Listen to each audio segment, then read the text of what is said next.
garowe 18 bisha 11 2019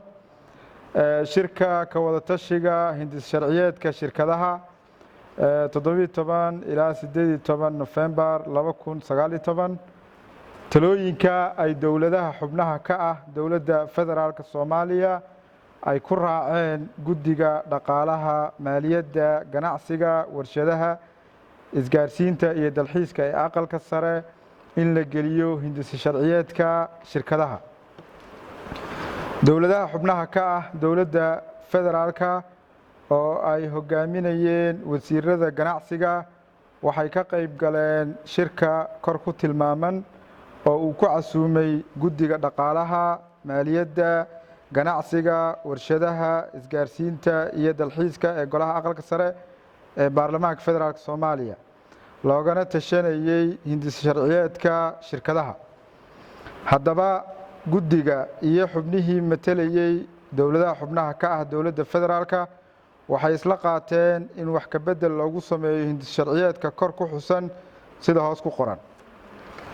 in eray bixin ku filan lagu kordhiyo hindis sharciyeedka in qodobka 7 faqradda 1 lagu kordhiyo xaraf cusub D oo u qoran sidan haddii shirkad gaar ah ay gaarto 50 xubnood waxay si toos ah u noqonaysaa shirkad dadweyne in qodobka 7 faqradda 2 xarafka C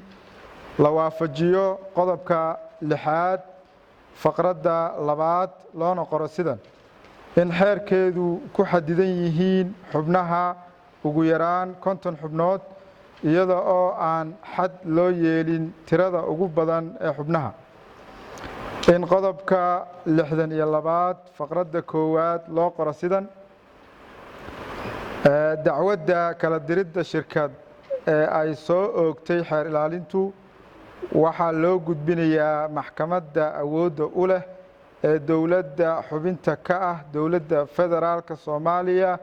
oo ay ku taalo xarunta dhexe ee shirkadda haddii xarunta dhexe ee shirkaddu ay ku taalo gobolka Banaadir dacwadda waxaa qaadaysa maxkamadda gobolka Banaadir saxiixa dawladaha xubnaha ka ah dawladda federaalka Soomaaliya Puntland Jubbaland Koonfur Galbeed Galmudug iyo Hirshabelle